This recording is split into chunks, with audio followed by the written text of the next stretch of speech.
नमस्कार. प्रेमाची गोष्ट या मालिकेच्या आजच्या भागामध्ये आपण बघूया. इथे आता मुक्ताला बघून सागर म्हणतो, की माझी एकट्याची रूम होती. आता फुकटचं प्रत्येक वस्तूवरती हक्कदारी गाजवण्यासाठी आल्या ना ह्या. आणि सागर म्हणतो, की मी तुमच्याबरोबर बेड शेअर करणार नाही, कळलं ना? आणि तो सगळ्या बेडवरती पाय पसरून आता एकटा झोपलेला असतो आणि टीव्हीचा आवाजसुद्धा मोठा करतो.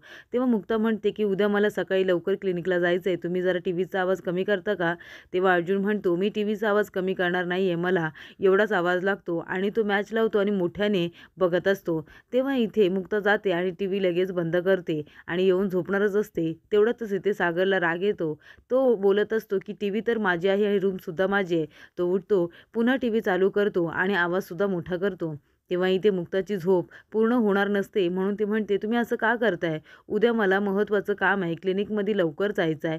तरीसुद्धा तुम्ही मोठ्या आवाजात टीव्ही लावून ठेवलाय. दुसऱ्याचा विचार करू शकत नाहीच का तुम्ही? तेव्हा इथे सागर म्हणत असतो, तुम्ही आहात ना दुसऱ्यांचा विचार करायला. मी दुसऱ्यांचा विचार का करू? मी आताच ऑफिसमधून आलोय. मला जरा एंटरटेनमेंट नकोय का? आणि मी रात्रीचं मॅच बघतो ते सुद्धा मोठ्या आवाजात. तुम्हाला एवढा त्रास होत असेल ना तर तुम्ही बाहेर जाऊन झोपा. तेव्हा मुक्ता म्हणते, मग जरा इयरफोन लावा ना कानाला आणि थोडा आवाज कमी करा. दुसऱ्यांचा सुद्धा विचार थोडाफार करायला हवा. तेव्हा सागर म्हणतो, तुम्हाला एवढाच त्रास होत असेल ना तर बाहेर जाऊन झोपा, नाहीतर इथे खाली झोपा, कळलं ना तुम्हाला? तेव्हा मुक्ता म्हणते, हे बघा मी मम्मीला नाव सांगे ना. तेव्हा सागर म्हणतो, मग मी आईला नाव सांगे ना. मम्मीला नाव सांगेन, लहान मुलांसारखं बोलतायत. माझा टीव्ही आहे, माझा रूम आहे, मला जे करायचं आहे ते मी करेन.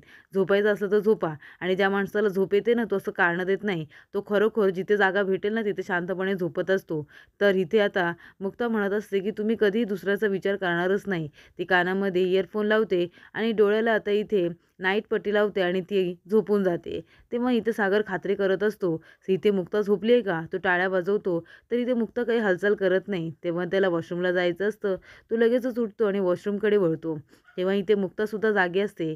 तिने हे केलेलं नाटक असतं. सागरला जाताना बघितल्यानंतर ती लगेचच उठते. रिमोट आपल्या जवळ घेते आणि टीव्ही बंद करते आणि रिमोट आपल्या उशाजवळ ती लपून ठेवते. तेव्हा इथे सागर बाहेर येऊन बघतो तर काय, टीव्ही बंद झालेला असतो आणि तिथे रिमोटसुद्धा नसतो. तेव्हा सागर आपल्या मनामध्ये म्हणतो, की हे काय यांचं 10 वर्षाच्या मुलासारखं टीव्ही बंद करायचा आणि रिमोट लपवून ठेवायचा.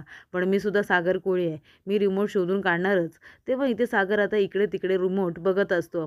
तेव्हा त्याचं लक्ष जातं, तर इथे मुक्ताच्या उशाजवळ तो रिमोट असतो. तो काढायला जाणार, तेवढ्यातच मुक्ता मुद्दामून त्याच्यावरती आपला हात ठेवते. तेव्हा सागरला लगेच राग येतो. तो जातो, एक उशी घेऊन मुक्ताकडे फेकतो. तेव्हा मुक्ता ती कवटाळून लगेच झोपून जाते.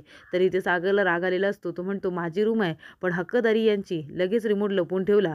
आता बघा मी उद्या काय करतो ते.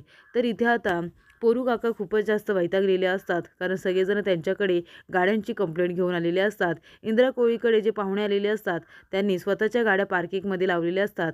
त्यामुळे तिथे रहिवासी असतात त्यांच्या गाड्या ह्या पाठीमागे लावाव्या लागलेल्या असतात. तेव्हा इथे इंदिरासुद्धा येते आणि म्हणते, काय गं काय झालं? तू एवढी ओरडतेस का? तुझा घसा बसलाय ना, जरा आराम दे घशाला. तेव्हा काकी म्हणत असतात, काय हो तुमच्या पाहुण्यांमुळे मला माझी गाडी तिकडे बाहेर लावावी लागली आणि चालत आतमध्ये यावं लागलं, कळतंय का तुम्हाला? आपल्या सोसायटीचा रूल आहे ना, तुम्ही विसरलात का? म्हणजे पार्किंगमध्ये पाहुण्यांच्या गाड्या लावायच्या नाही. तेव्हा इंदिरा म्हणत असते, माझ्या पाहुण्या होत्या त्या माझ्या आणि एवढ्या श्रीमंत होत्या, गाड्या घोड्या तर घेऊन येणारच ना. तेव्हा पोरू काका म्हणतात, हे बघा तुम्ही शांत बसा.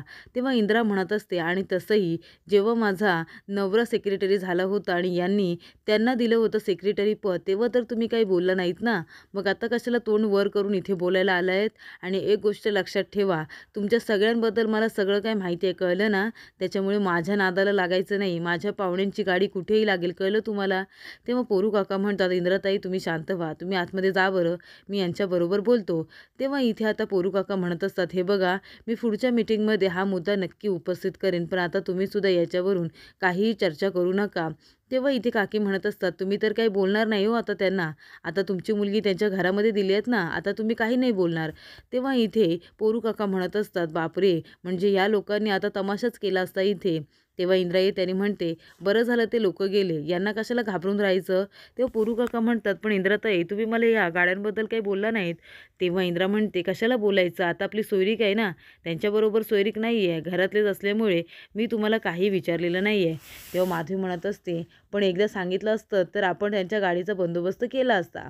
तरी ते इंद्रा आता बापू काकांना म्हणत असते, तुम्हाला आवडते ना, म्हणून आता मी सुकट बटाटा वांग अशी मी तुम्हाला भाजी करून देणार आहे.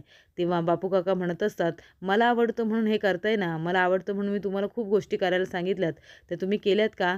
तर इथे आता मुक्ता आणि सईसुद्धा येतात. तेव्हा इंदिरा म्हणत असते, सागर अजून उठलेला नाही आहे, तर तुम्ही सुरुवात करू नका. तेव्हा मुक्ता म्हणते, सई सगळ्यांना गुड मॉर्निंग म्हण. तेव्हा इथे सई हळू सगळ्यांना गुड मॉर्निंग म्हणते. तेव्हा इंदिरा म्हणते, गुड मॉर्निंग गुड मॉर्निंग, ये इथे बस, मी तुझ्यासाठी बघ पोहे केलेत बटाटे घालून. तेव्हा मुक्ता म्हणते, तुला आवडतात ना पोहे, जा आजीने केले जा खा. तेव्हा सई म्हणते, नाही मला नको आहे. तेव्हा इथे मुक्ता म्हणते, मी तिच्यासाठी ॲपल कट करून देते. तर तिथे लकी येतो आणि म्हणतो, काय सई तुझा होमवर्क झाला का? तेव्हा बापू काका म्हणतात, ती पहिलीला आहे, पण तू तर MBA करतोयस ना, तुझा रिझल्ट कधी आहे? तेव्हा इथे लकी म्हणत असतो की माझा रिझल्ट थोडासा लेट लागणार आहे ना. तेव्हा इथे बापू काका म्हणतात, हो तुझा स्पेशल रिझल्ट आहे ना, बघूया रिझल्ट लागल्यावरती काय तू दिवे लावतोयस तो. तेव्हा इंदिरा म्हणते, ये लकी नाश्ता करायला ये. तेवढा तर सागरसुद्धा आलेला असतो. तो मुक्ताकडे रागाने बघत असतो. तेव्हा इथे सई मुक्ताला खुणावते आणि हसायला लागते, कारण सागरच्या इथे कमरेला आता मुक्ताचा ब्लाऊज अडकलेला असतो आणि तो ब्लाऊज बघितल्यानंतर सगळेजण हसायला लागतात. तेव्हा सागर सगळ्यांकडे रागाने बघत असतो. तर इथे स्वाती तर खूपच जास्त हसतच तरी म्हणते, काय रे दादोस, हे काय घेऊन आलंयस तू तुझ्याबरोबर? तेव्हा मुक्ता येते आणि तो ब्लाऊज काढत असते. तेव्हा इथे सागर म्हणतो, काय काय काढताय तुम्ही काय? तेव्हा इथे स्वाती म्हणते, काय रे दादा, रात्री तुम्ही जे काही करता ते आम्हाला सकाळी डेमो द्यायची तुम्हाला काही गरज आहे का? आणि लकी आणि स्वाती हसत असतात. तेव्हा इथे सागर म्हणतो, गप्प बसा तुम्ही, गप्प बसा. आणि तो रागाने ब्लाऊज काढतो कमरेतून आणि तो लगेचच इथे मुक्ताकडे देतो आणि म्हणतो, तुम्हाला किती वेळा सांगितलंय माझ्या रूमवरती हक्कदारी गाजवायची नाही, कळलं ना तुम्हाला? इकडे तिकडे कशाला पसारा करून ठेवता तुमच्या कपड्यांचा? तेव्हा इथे इंद्रा म्हणते, अरे गप्प बस, किती रागवतोयस तू सागर? तेव्हा इथे सागर म्हणतो, आणि लकी तुझं काय रे, कॉलेज वगैरे नाही आहे का तुला? ह्या वेळेला जर फेल झालास ना, तर ऑफिसमध्ये तुला टेबल पुसायला ठेवीन, कळलं ना? तेव्हा स्वाती म्हणते, दादूस अरे काय रागवतोयस तू? आता तू हे नाही तेच करून आल्यानंतर आम्ही तर हसणारच ना. तेव्हा इथे सागर म्हणतो, तू तर गप्प बस स्वाती, कुठे आहे तुझा नवरा, कधी येणार आहे तो? तू इथेच पडून असतेस तुझ्या बाळाला घेऊन. हे बघ तुझ्या नवऱ्याला विचार फोन करून कधी येणार आहे ते, येणार आहे की नाही, नाही तर तुम्हाला दोघांना इथे ठेवून तिकडे तो मजा मारत असेल. तेव्हा इथे आता वाटेल तसं सागर मुक्ताला सुद्धा बोलतो आणि सगळ्यांवरती ओरडत असतो. तेव्हा इंद्रा म्हणते, सागर काय झाले तुला? अरे एवढा रागराग का करतोयस तू? हे बघ बाळा शांत हो, असं घरच्या लोकांना वाटेल तसं बोलायचं नाही. तेव्हा सागर म्हणतो, मी सुद्धा तेच म्हणतोय, सगळ्यांनी शांत व्हा, माझं डोकं ठिकाणावर नाही आहे, माझ्याशी कुणी काही बोलायला येऊ नका. तेव्हा इंदिरा म्हणते, बरं ये तू नाश्ता करून घे म्हणजे शांत वाटेल जरा. तेव्हा सागर म्हणतो, मला काही खायला नको आहे, मी जातो. तेव्हा सई लगेचच त्याला नाश्त्यासाठी ॲपल देत असते, जे तिच्यासाठी कट केलेलं असतं मुक्ताने. तेव्हा इथे सई त्याच्या पुढे ॲपल करते. तर इथे इंदिरा म्हणत असते, बघ सागऱ्या, ज्या पोरीला तू हाडूस करतोस ना, त्या पोरीला तुझी किती काळजी आहे. हे बघ जे झालं ते झालं, आज तू ऑफिसला थोडा उशिरा जाणार आहेस आणि सईला शाळेत सोडायला जाणार आहेस. तेव्हा इथे सागरला खरं तर जाण्याची इच्छा असते, पण तो म्हणतो की नाही, मला ऑफिसमध्ये महत्त्वाचं काम आहे, ती जशी जाते ना रोज तशी ती जाईल. तेव्हा सईला फार वाईट वाटतं. तर इथे आता इंदिरा म्हणत असते, सई बाळा चल, आज तुझी आजी तुला येईल सोडायला स्कूलमध्ये. तेव्हा मुक्ता म्हणत असते, नाही मम्मी राहू द्या, माझ्या क्लिनिकच्या तिकडेच सईची शाळा आहे ना, मी तिला सोडते.